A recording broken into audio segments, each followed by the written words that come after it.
Programming skill develop करने की series में आज हम देख रहे हैं एक प्रोग्राम जिसमें हम पहले 10 ऑड नेचुरल नंबर्स लूप की मदद से सी लैंग्वेज में प्रिंट करवाएंगे।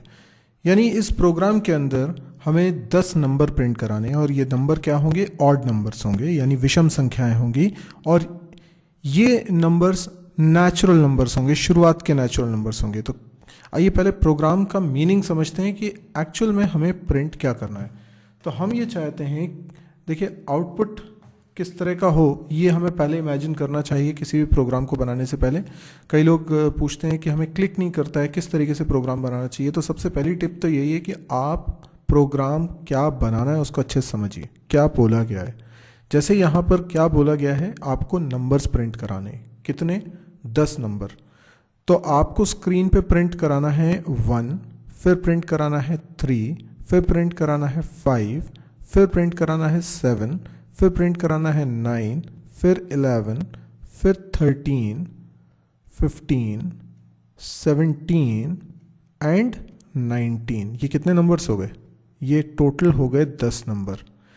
कई लोग प्रोग्राम को ठीक से समझ नहीं पाते हैं और 10 नंबर प्रिंट कराने की बजाय 10 तक नंबर प्रिंट कराते हैं, यानी पहले 5 नंबर प्रिंट करा देते हैं, 9 आखिरी नंबर होता है उनका, क्योंकि वो शायद क्वेश्चन को ठीक से समझ नहीं पाते। तो हमने अभी पहले समझा कि क्वेश्चन में क्या कहा गया है कि write a program to print first 10 odd natural numbers.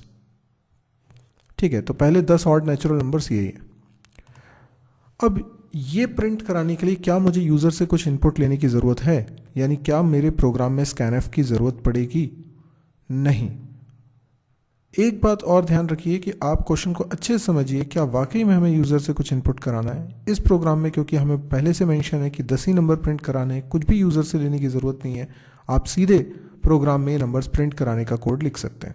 तो हमें स्क्रीन पे इसके अलावा और कुछ भी नहीं दिखने वाला है। आइए देखते हैं प्रोग्राम किस तरीके से बनाएंगे। मैं यहाँ कोड ब्लॉक्स में प्रोग्राम बना रहा हूँ, एक एम्प्टी फाइल लेता हूँ, या मैं एक पहले से मेरी एक फाइल बनी हुई है test.c, मैं उसको ओपन कर लेता हूँ और उसको उसी में प्रोग्राम बार बार चेंज करता रहता हूँ। तो जैसे ये test1.c नाम से एक फाइल बनी हुई है, मैं इसी को ओपन कर लेता हूँ। तो देखिए यहाँ पर पहले से कुछ कोड लिखा हुआ है, ये कोड मैं हटा देता हूँ, इसकी मुझे ज़रूरत नहीं है, मैं नए सिरे से कोडिंग कर रहा हूँ। ओके, फ़िलहाल मुझे इसकी भी ज़रूरत नहीं है। ओके, अब जब मुझे प्रोग्राम लिखना है पहले 10 नंबर्स को प्रिंट कराने के लिए, तो मुझे लूप तो लगाना पड़ेगा। एक बात तो आप मानते हैं कि मुझे सबसे पहले प्रिंट कराना है 1, तो इसके लिए तो printf लिखना काफ़ी था। अगर printf में मैंने डबल कोट्स में लिख दिया %d और या %d नहीं, सीधे मैंने 1 लिख दिया, तो आप ये बात तो मानते हैं ना कि स्क्रीन पे 1 प्रिंट हो जाएगा। बिल्कुल सही है, कोई दिक्कत ही नहीं है, इस प्रोग्राम में 1 प्रिंट हो जाएगा। लेकिन 1 के बाद मुझे 3 चाहिए, तो मुझे क्या होगा, एक और printf लगाना पड़ेगा और उसमें लिखना पड़ेगा 3, राइट। देखिए मैं अभी लॉजिक बनाने की कोशिश कर रहा हूँ कि आपको भी समझ में आए कि लॉजिक कैसे बनता है। तो पहले जो हमें प्रिंट करना था वो हमने आउटपुट स्क्रीन इमेजिन करके बना लिया कि भाई ये प्रिंट हमें करना है। अब सवाल ये उठता है कि जो हम प्रिंट करना चाह रहे हैं वो कैसे प्रिंट होगा। तो 1 प्रिंट होता है printf से, तो 1 प्रिंट हो गया, 3 प्रिंट हो गया, अब क्या प्रिंट करना है, 5 प्रिंट करना है। तो हमें इस तरह के कितने printf लिखने पड़ेंगे, 10। जब हमें एक ही काम बार बार करना पड़ रहा है, इसी बात को रिड्यूस करने के लिए हमें क्या लिखना पड़ता है, हमें लिखना पड़ता है लूप। दोबारा एफ लग गया था, ठीक है। तो मैं यहाँ पर क्या करता हूँ, लूप लगा लेता हूँ, यानी ये printf बार बार चले, एक ही printf लिखूँ और 10 बार चल जाए। अब इसको 10 बार चलाने के लिए मैं कोई लूप लगा सकता हूँ, जैसे मैंने लगाया वाइल लूप। अगर मैं वाइल लूप लगा रहा हूँ तो मुझे कोई कंडीशन भी लिखनी पड़ेगी। अब लूप को कंट्रोल करने के लिए मुझे एक वेरिएबल की ज़रूरत पड़ती है। तो फिलहाल मैंने ये करली ब्रैकेट लगाया, करली ब्रैकेट ओपन हुआ, ये करली ब्रैकेट क्लोज हुआ, करली ब्रैकेट के अंदर सिर्फ एक printf स्टेटमेंट है। इसका मतलब लूप में printf लिखा है तो printf अकेला होगा रिपीट। पर यहाँ वाइल के अंदर कंडीशन क्या लगाए, यानी क्या ऐसा लिखें जिसके कारण ये printf 10 बार चले। तो मुझे इसके लिए एक वेरिएबल बनाना पड़ेगा, जैसे कि मैंने एक वेरिएबल बनाया i, और इसकी शुरुआत कर देता हूँ 1 से, यानी इसमें इनिशियली वैल्यू रख देता हूँ 1। अब यहाँ पे अगर मैं लिखता हूँ i <= 10, तो इसका मतलब है i अगर 10 से छोटा है या बराबर है तो ये कंडीशन ट्रू है। हम जानते हैं i की वैल्यू अभी क्या है, 1 है। 1 है, इसका मतलब कंडीशन क्या होगी, ट्रू होगी। ट्रू होगी इसलिए वाइल के ब्लॉक में आएंगे और ये printf चल जाएगा, स्क्रीन पे 1 प्रिंट हो जाएगा। लेकिन उसके बाद i को मुझे बढ़ाना पड़ेगा और i की वैल्यू कर देनी होगी 2, क्योंकि जब कंट्रोल वापस while के पास जाएगा और कंडीशन दोबारा चेक करेगा तो i की वैल्यू 1 नहीं रहनी चाहिए, बढ़ के 2 हो जानी चाहिए। तो ये i प्लस प्लस नहीं लिखूंगा तो i की वैल्यू बढ़ के 2 नहीं होगी, और अगर i की वैल्यू में चेंज नहीं करूंगा तो ये कंडीशन हमेशा ही 1 लेस देन इक्वल टू 10 रहेगी और ऑलवेज ट्रू होने की वजह से इनफाइनाइट लूप हो जाएगा। तो यहाँ पर मैं i की वैल्यू बढ़ा लेता हूँ, i की वैल्यू 2 हो जाती है, तो 2 लेस देन इक्वल टू 10 करता हूँ, तो कंडीशन फिर से ट्रू है, लेकिन कंडीशन पहली बार से अलग है। और अब जब 2 less than equal to 10 true है तो कंट्रोल अंदर आएगा और फिर से 1 प्रिंट करेगा। क्यों भाई, अब तो 3 प्रिंट होना चाहिए था, लेकिन हमने प्रिंट एफ में क्योंकि डबल कोट्स में 1 लिखा है, तो जो डबल कोट्स में लिखते हैं वो एज इट इज स्क्रीन पे प्रिंट हो जाता है, तो दोबारा भी 1 प्रिंट होगा। तो हम ये चाहते थे कि यहाँ 3 प्रिंट हो जाए, यानी हर बार मैं यहाँ पे एक अलग अलग नंबर प्रिंट कराना चाहता हूँ। तो ये वैरायटी अगर आप चाहते हैं तो आपको लिखना पड़ेगा %d और यहाँ पर कोई वेरिएबल का नाम।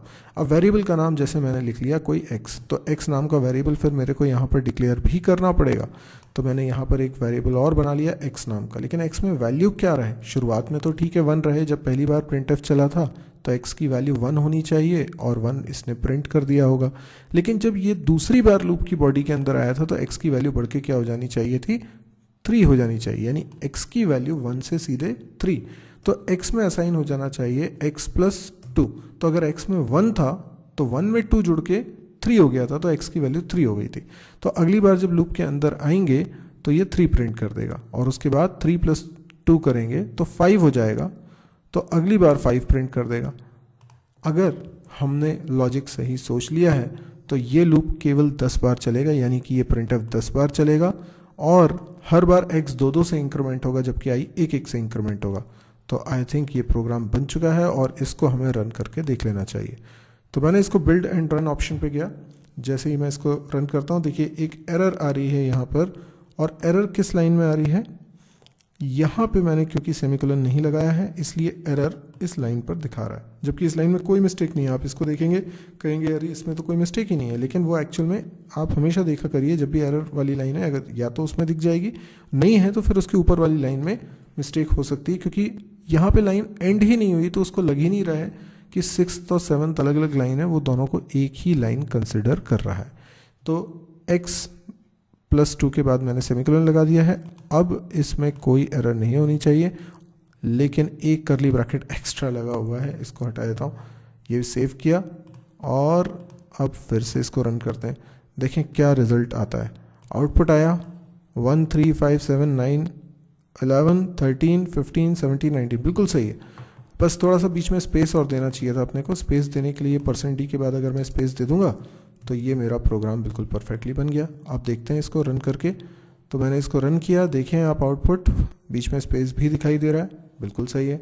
लेकिन क्या आपको नहीं लगता कि ये x वेरिएबल मैंने बेकार में लिया है, इस x वेरिएबल की ज़रूरत नहीं थी। x वेरिएबल का काम i से भी तो करवा सकता था, यानी यहाँ पर मुझे x की ज़रूरत ही नहीं है। मैं क्या करूँगा, यहाँ x की जगह पर लिख देता हूँ i, पर i लिख दूंगा तो ये तो 1 2 3 4 5 6 7 8 9 10 ऐसा प्रिंट करेगा। तो मैं यहाँ लिखता हूँ 2 इंटू आई, 2 इंटू आई, पर 2 इंटू आई लिख दूंगा तो क्या प्रिंट करेगा, ये इवन नंबर्स जो हमने पिछली बार प्रोग्राम में किया था। तो ये i की वैल्यू 1 है तो इंटू 2 हो जाएगा, मतलब जो भी i की वैल्यू उसका दुगना हो जाएगा। तो इससे तो सही आंसर नहीं आएगा, लेकिन क्या आएगा, देखिए i की वैल्यूज देखिएगा, i की वैल्यू अगर 1 है तो 2i की वैल्यू क्या होगी, 2 हो जाएगी, और अगर 2 है i की वैल्यू तो 4 हो जाएगी, 3 है तो कितनी हो जाएगी 6, 4 है i की वैल्यू तो कितनी हो जाएगी 8, यानी जस्ट डबल हो रहा है ना। तो हम क्या करते हैं, हम इस 2i में -1 कर देते हैं, 2i में -1 कर देते हैं, ये i लिखा है, ठीक है, 2i -1 कर देते हैं, मतलब ये 2 - 1 1 हो जाएगा, ये 3 हो जाएगा, ये 5 हो जाएगा, ये 7 हो जाएगा, ये 9 हो जाएगा, बिल्कुल परफेक्ट। यही तो हम चाहते थे, ऑड नंबर्स अगर लाना है तो हम लिखते हैं 2i - 1। अब एक बार फिर इस प्रोग्राम को रन करके देखते हैं। आप देख सकते हैं यहाँ पर हमारा आउटपुट वही है जो हम चाह रहे थे, डिजायर्ड आउटपुट आ गया। अब ये कोई ज़रूरी नहीं कि हम इसे वाइल लूप से बनाते हैं, हम इसे डू वाइल लूप से भी बना सकते हैं, फॉर लूप से भी बना सकते हैं। अगर कोई इसे फॉर लूप से बनाना चाहता है तो भी बहुत सिंपल है, और डू वाइल लूप से भी बनाना चाहता है तो भी बहुत सिंपल है। देखिए पहले मैं डू वाइल लूप से बना के बताता हूँ आपको। ये वाइल वाली कंडीशन है जो यहाँ से हटा के मुझे कहाँ लिखनी होगी, इस जगह पे। तो यहाँ पर ये मैंने वाइल बाद में लिख दिया, और इस जगह पर फिर क्या लिखना पड़ेगा, इस जगह पे लिखना पड़ेगा डू। ठीक है, तो ये हो गया हमारा डू वाइल लूप। और क्या, और कुछ भी चेंज करना पड़ेगा? नहीं, और कुछ भी चेंज करने की ज़रूरत नहीं है, बिल्कुल सही लिखा हुआ है। आइए इसको एक बार कंपाइल रन करके देख लेते हैं। ओके, एक गलती है। एक गलती क्या है, यहाँ सेमीकोलन नहीं लगाया है। डू वाइल लूप में हमेशा ध्यान रखिए वाइल के बाद सेमीकोलन लगता है, जबकि वाइल लूप में नहीं लगता है। ठीक है, तो फिर क्या किया जाए, ये सेमीकोलन लगा दिया जाए और उसके बाद फिर सेव करके हम यहाँ पर बिल्ट एंड रन करते हैं।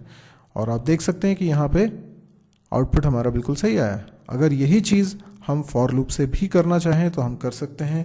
हमने यहाँ पर लिखा फॉर के बाद हम लिखेंगे कंडीशन। ये नीचे वाइल की अब ज़रूरत नहीं है, वाइल हटा देता हूँ मैं यहाँ से। एंड फॉर में क्या होता है कि हम तीनों बातें एक साथ लिख देते हैं। सबसे पहले इनिशियलाइजेशन भी लिख देते हैं, उसके बाद हम कंडीशन भी लिख देते हैं, और उसके बाद हम फ्लो भी लिख देते हैं। तो फिर जब तीनों ही बातें यहाँ पे लिख दी जाएंगी तो फिर ये आई प्लस प्लस अंदर लिखने की ज़रूरत नहीं है।